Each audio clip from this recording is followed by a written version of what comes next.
Hey guys, okay, so we are going to blast pretty quickly through imperialism, and I'm going to try this in one take, so sorry if it's choppy, but I think you'll get it.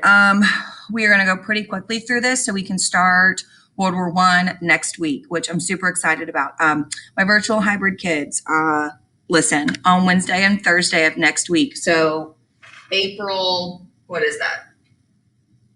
April 7th and 8th, we are playing a war game in class where we are going to go to war with each other. Like you're going to be creating alliances and treaties and declaring war or whatever else, and you'll be working in groups. So for anybody that would like to come in class, please let me know. I want you here for it. It's like one of the highlights of the year. It's so wonderful to watch you guys go to battle.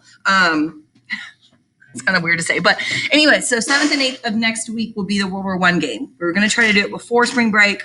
It timed out where it's better we do it after, but that will be a really fun day. So if you are looking for something new and you're like, let me get out of the house and see some people and maybe engage more in class, I encourage you to come Wednesday or Thursday of next week. So yes, okay, let's get started. You guys know the drill by now.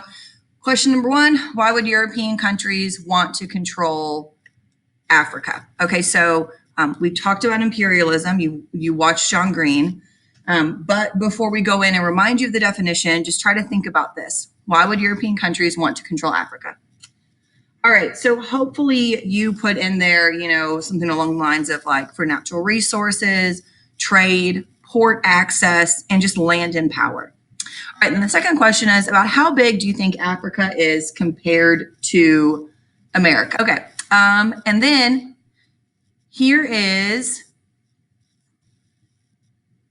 how many countries can actually fit inside of Africa. So if you have not looked this up before and have never been exposed to maps and how our popular maps are completely skewed, let me know and I can, or if you did not know that Africa is this big, let me know. And I would love, I can do a little mini lesson on it, but our maps are all sorts of screwed up. Africa is massive, as you can see. This is actual territory based on footage, so or based on size. So you have over 12 countries that can fit within Africa, all right? Look at the UK. The UK is like the size of Madagascar, essentially. Yet somehow they led the charge in dominating a large portion of conquering Africa. And we're going to talk about this. It's called the Scramble for Africa. Okay, so here we go. Age of imperialism. Oops. Our definition, all right? The conquering of foreign territories by powerful countries for natural resources and markets. So it's important for you to remember the nationalism and imperialism drive each other, and they are both fueled by the Industrial Revolution. So for example, Great Britain, right? It's an island. It's going to run out of resources and people to buy their products. And so countries that as they industrialize, they need to find more natural resources to make their stuff, and they need to make it so they can sell their products. So what you end up having is as these countries go out and look for natural resources and new markets, they take over these countries as well. So we see this happen in India, China. There are a few countries that are able to stay away for the most part. But at the same time, a large chunk of the entire globe at one point is under some kind of imperial rule.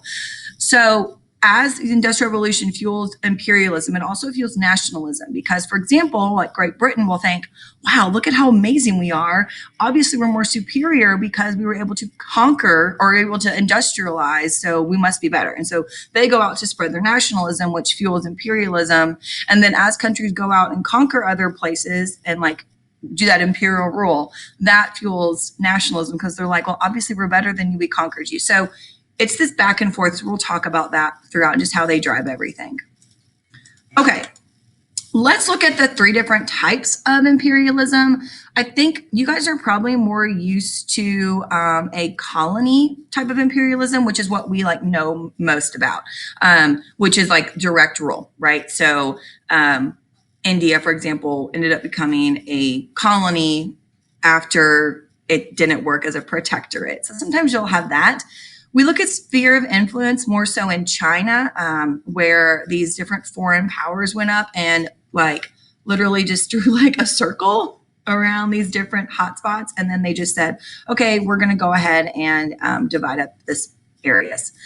A protectorate could be something like Guam or Puerto Rico would be like a protectorate where you're controlled by a foreign power, but you still have local rule. Okay, so this is Africa before imperialism. This is a Middle Eastern map. Hopefully you know that large portions of Africa are very like Muslim and have a strong Middle Eastern influence into them. So as you can see here, there's a lot of colonies like these colors here along the sides, all right, that show like little colonies or little trading areas. And then the inside is very open. All right, so within Africa before imperialism, you did have over 1,000 different languages and groups, like all these different tribal areas.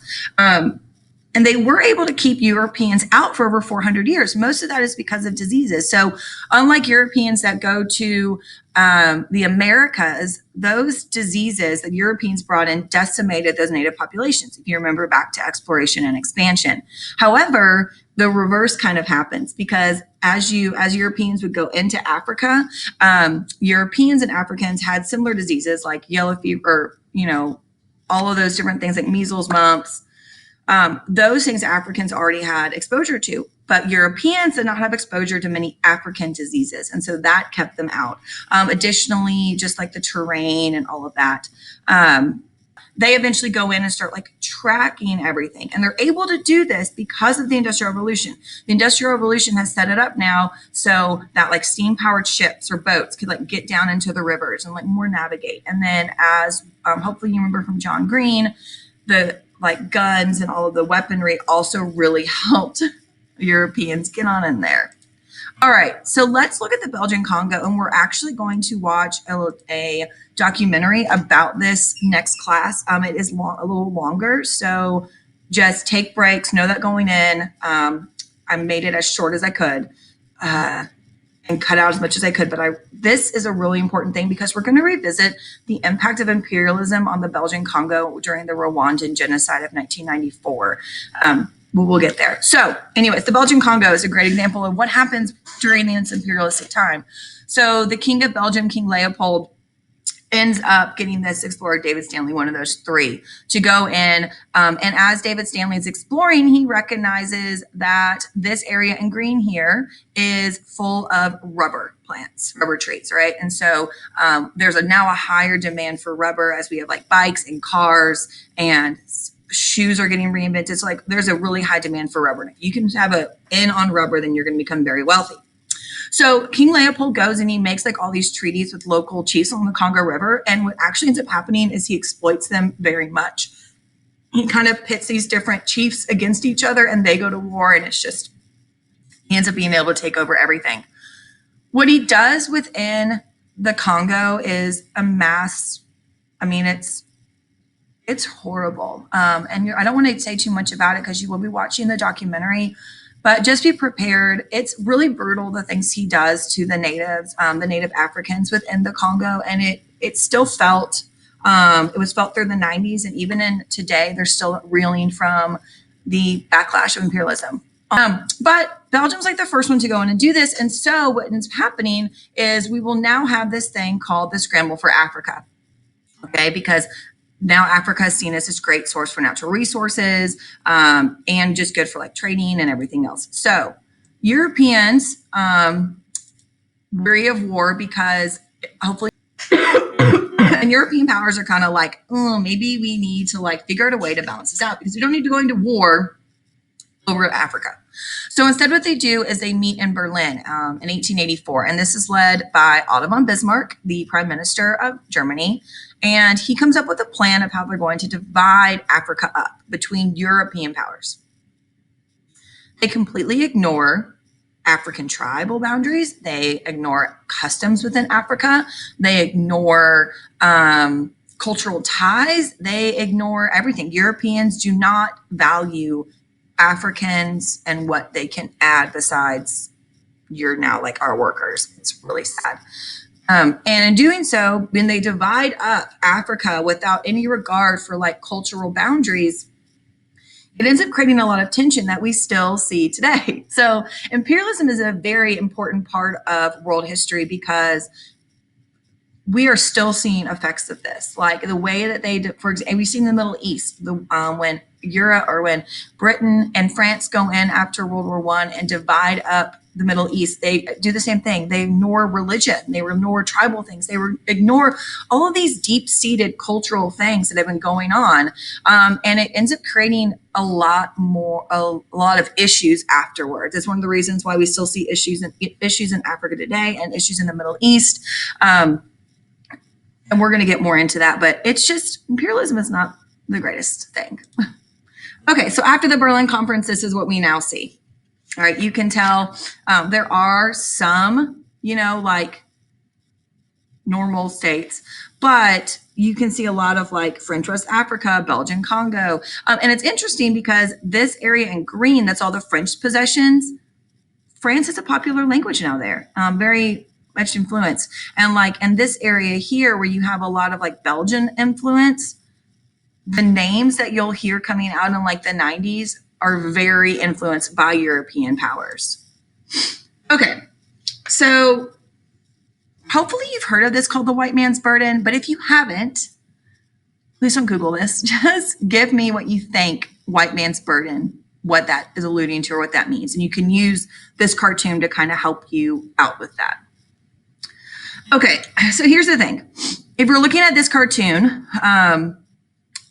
you can see Uncle Sam, and this guy's supposed to represent Great Britain, and they're carrying what are deemed at the time savages on their back. So America is carrying areas that America like imperialized. So for example, Hawaii, Cuba, Filipinos on it, and that says Puerto Rico. All right, so a lot of those areas in the Americas, and then you have the British who's conquering other areas. So India, China, the Zulus from Africa.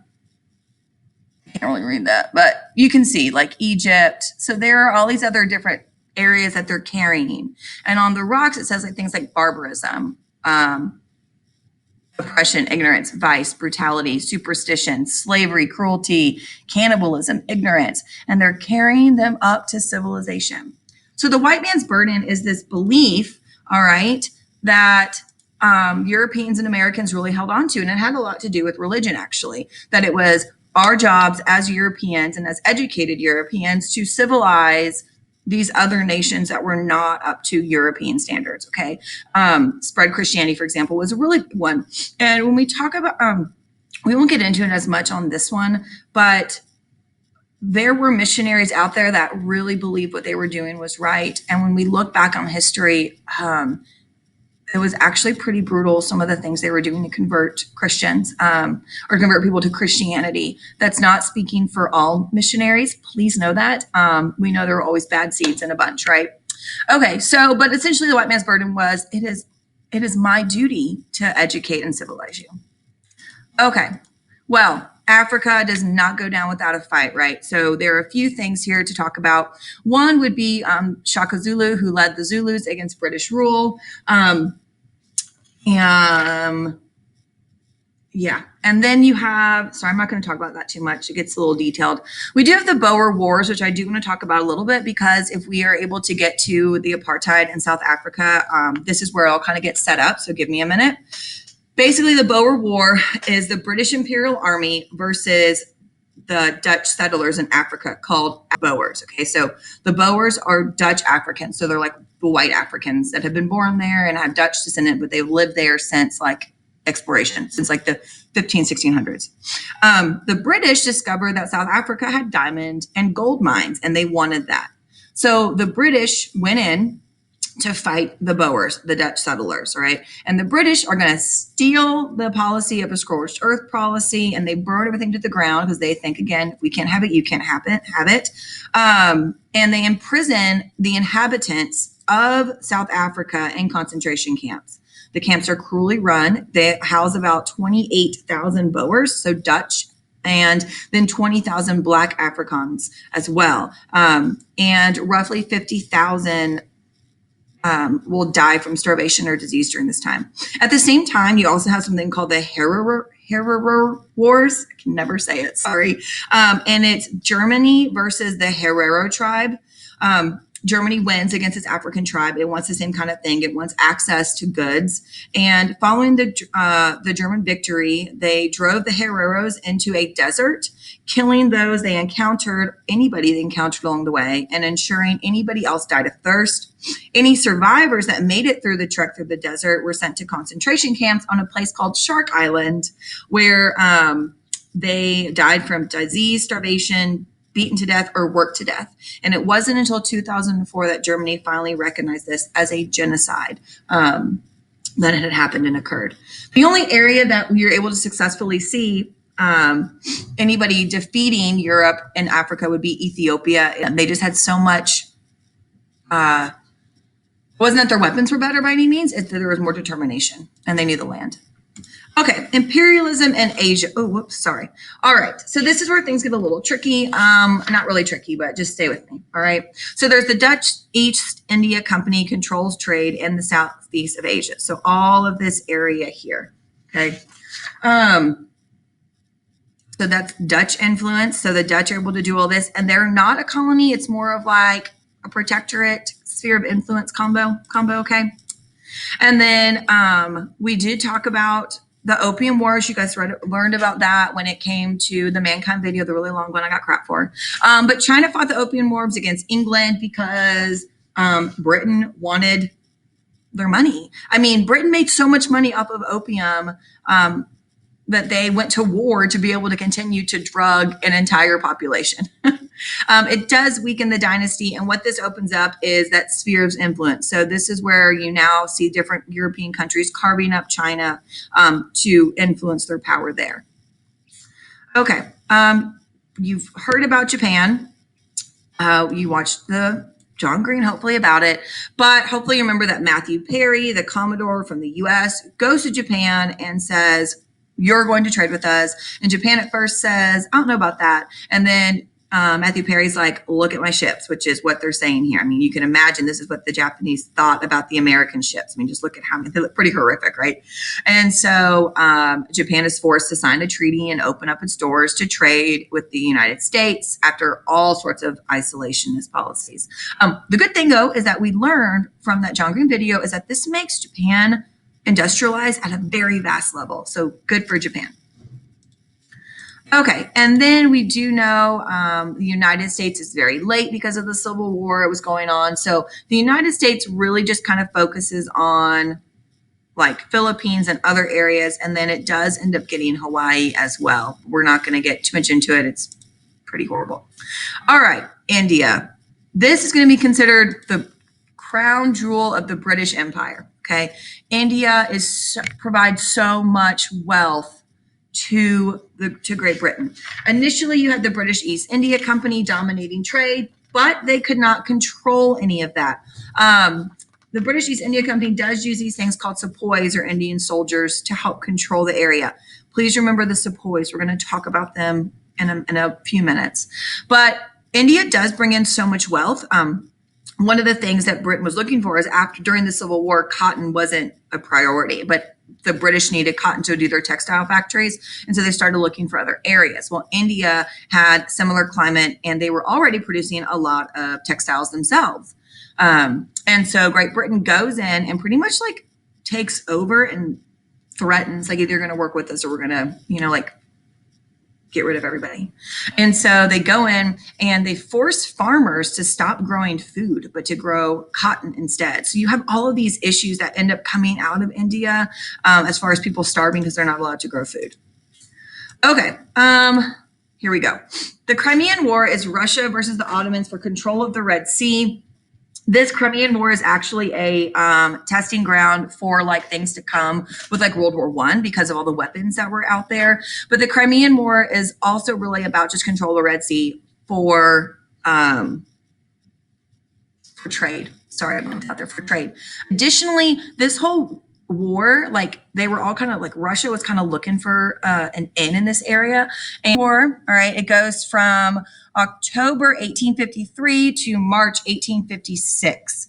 The Ottoman Empire rules Jerusalem, which is the holy city to Christians, Muslims, and Jews. In 1852, Orthodox and Latin Christians attack each other with candlesticks in a church. which leads to the Crimean War, where 600,000 die. France and Russia demand the Ottoman Empire protect cities, Christians, holy places, and they don't feel like the dispute has been settled.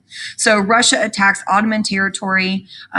Britain worries about Russia getting too close, and so British declare war on Russia and back the Ottoman Empire. September of 1854, British, France, and Ottoman attack Russian military power on the Crimean Peninsula and the Black Sea.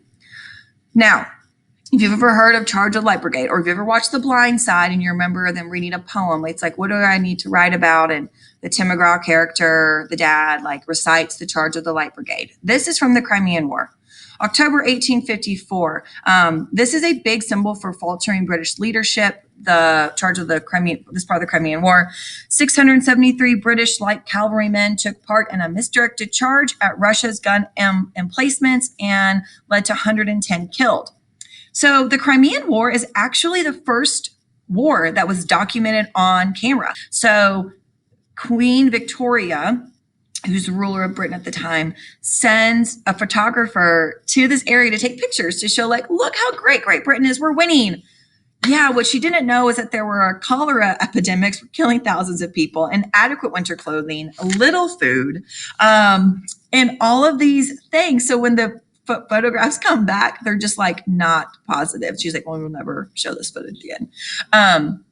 Okay, let's talk about the Sepoy Rebellion. So the East India Company ruled India for Britain since the 1600s. They were accused of ignoring social and religious traditions, economically exploiting the population, and failing to provide justice. In 1857, religious tensions escalate as it is rumored that the gunpowder cartridges issued to Indian soldiers, the sepoys, were greased with pig and cow fat. So hopefully you know that Muslims do think pigs are dirty and they will not, it's just a forbidden animal, and that Hindus will not eat cow because cows are a sacred animal. So those things went against their religion. In May of 1857, the rebellion against the British East India Company breaks out and spreads throughout India. By the end of 1858, the British government comes in, puts down the rebellion. The rebellion fails, but it does change India forever, because in doing so, it leads to the birth of the Raj, where this, in the end, is like 800,000 people are killed. Both sides during the Sepoy Rebellion are guilty of bayoneting civilians, rape, lynching, child murder, strapping people to cannon muzzles and blowing them up. People of India fought on both sides. Some were for the British, some were for the Indians. But in 1858, Queen Victoria ends the British East India Company rule, and she directly comes over and is now this rule directly. And it's called the Era of the British Raj. Now you do have more attention being paid to Indian culture, heritage, and hierarchies, but you still have a lot of, like bad things going on. You do introduce railways, canals, encourage schools and colleges to open. It does start the ball rolling on Indian nationalism, and that ball will end up being the thing that leads India to break with Great Britain. So you have all those things. As far as the Boxer Rebellion goes, there are multiple opium wars. There's a couple different things said about the Boxer Rebellion. Essentially, the Boxers were a group of people who believed that they were indestructible and that they were in charge of restoring nationalism to China. So 1898 to 1901, you have widespread famine and drought, which helped spur on rebellion, targeting foreigners and Chinese Christians. They believed that the Chinese Christians were blamed for leading China to ruin. The Boxers believed they were immune to Western weapons and bullets. So these are all the people that joined to fight against the Boxers. Japan, Russia, France, Britain, US, Austria-Hungary, Germany, and Italy. 8 different countries will join forces against the Boxers. The Boxers only had 20,000 troops, right? China, in the end, the Boxers lose. China is forced to pay reparations. That's right. China is forced to pay reparations to these other countries after they're just trying to defend themselves and stay independent. The Boxers and others who backed uprisings were executed, and foreign troops were stationed in and around Beijing. Okay, so there's that. As a result of imperialism, you do have this idea here that the sun never sets on the British Empire. Again, because Britain has conquered. I mean, look at all of what they've conquered. There's not a lot there that they haven't. Nationalism grows. It's on a rise, especially in these areas that are being taken over. They want independence. And a lot of rivalries will develop between European countries as they compete for land. Remember, land is power at this time. Additionally, you need all of those resources. So there's a lot here. Okay. Explain the cartoonist view of England as an imperial power. All right, we're just going to keep rolling. All right. We talked about some of these may be repeated. I can't really remember. All right, so responses to Western imperialism. This depicts British troops during the First Opium War of 1841 against China. Okay, so we'll talk a little bit about this. All right, so the Opium Wars. We know some of this, but let's just talk a little bit more. If you remember correctly, opium is a highly addictive drug. It pretty much like wrecked all of China's economy in the sense of like people were so busy smoking opium that they weren't like doing work. It was kind of destroying their culture a little bit. It's funny though, because the emperor, if you remember, of China was like very much into opium, but also knew it was pretty bad and his people shouldn't be doing it. So opium wars, however, it just results in China losing and having to give up more power. Okay, we've talked about the Boer Wars. All right, so the first Boer War fought between 1880 and 1881, second between 1899 and 1902. And as we've already talked about, the British win, Germany wins in one place, and then they end up controlling South Africa, which will be important when we talk about, hopefully we can get to it, apartheid in South Africa and how that plays out. Okay. The Russo-Japanese War. I was thinking maybe we weren't going to talk about this, but we'll talk about it. Okay, so this happens between 1904 and 1905. Russia wants a warm water port on the Pacific Ocean for their navy and trade. The Japanese government perceived Russia in a Russian threat to its interests in Korea and goes to war. So Japan attacks Russian ships docked in China's Port Arthur. Again, Japan is worried about Russian advancement with the Trans-Siberian Railroad that's happening and the soldiers stationed in Manchuria since the Boxer Rebellion, so part in China. It was an 11-month event, which resulted in the port surrendering. One battle saw 150,000 dead combined on both sides, and Japan won every single battle, but signed an even-handed peace deal negotiated by Teddy Roosevelt. Okay. So this is kind of interesting, the Russo-Japanese War, because it sets up tensions between Russia and Japan that we still, surprise, surprise, see today. Okay. Then you have the Spanish-American War. Gosh, Uncle Sam, I mean, this is obviously not an American cartoon. But Spanish-American War fought in 1898, just a few months, mostly in the Philippines and Cuba. Basically, U.S. fights Spain over colonies and territory. U.S. wins, and as we know, Philippines, Puerto Rico, Guam, and Cuba all remain under U.S. control for quite a long time, and some of those still are. Okay, and then we have some rebellions here. Okay, Sepoy Mutiny, which I've talked to you guys about already. But here's a picture of what kind of shows. So these are the British soldiers and then those that fought against. So they would, like I said, cannonball them. And again, this is talking about like when the Sepoys rebelled because of the animal fat. Okay. The Boxer Rebellion, again, we've talked about this too. Took place between 1899 and 1901, the big one, the one that officially like ends everything. The Chinese empress that supported the Boxers, who fought the combined armies for 55 days before being defeated. And the result of the rebellion was a weakening of the imperial Qing dynasty. And it also, though, on the plus side, it does give Westerners these thoughts like, maybe we shouldn't colonize China because that there's a force to be reckoned with. And so that's why instead they do like the spheres of influence within China. All right, overthrow of Hawaii.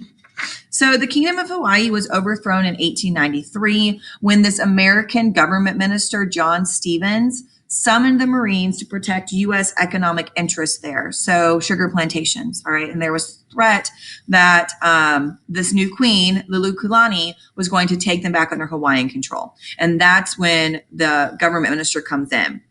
The queen under the U.S. was placed under house arrest. And in doing so, it was like, hey, either you're going to give up Hawaii to us, essentially, without a fight, or we're going to destroy everything. And the US wasn't kidding. And so, in order to save her people, she went ahead and yielded control of the islands to the US.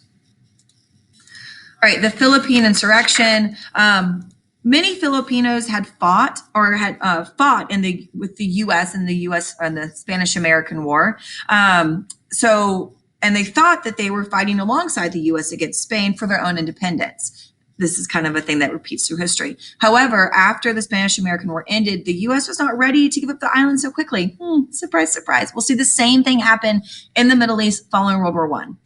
In response, you have Emilio Aguinaldo, sorry if I butchered that name, will lead a fight against the U.S., which was longer and more brutal than the Spanish-American War.